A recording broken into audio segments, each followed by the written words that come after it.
बातमीचे प्रायोजक आहेत हॉटेल रोहित।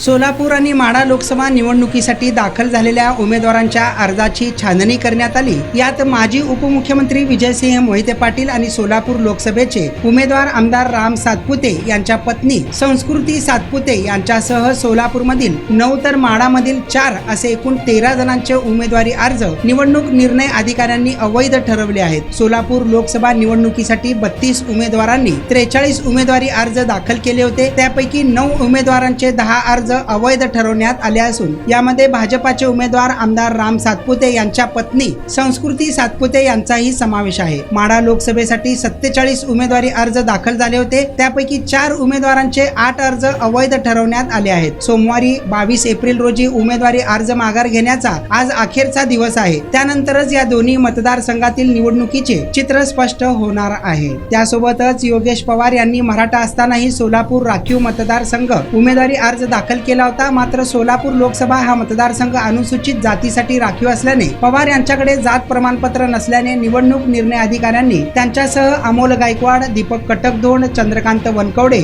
मल्हारी पाटोळे, शिवरत्न गायकवाड यांचे देखील उमेदवारी अर्ज बाद ठरविले आहे।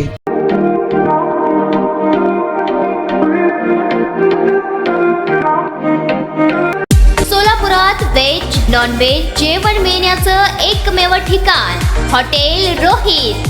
चवीला टेस्ट हॉटेल रोहितचे जेवण बेस्ट। बर्थडे पार्टी, कार्यक्रम, विविध पार्टींचे ऑर्डर्स ही स्वीकारले जातील। ग्राहकांसाठी खास पार्सलची सोय।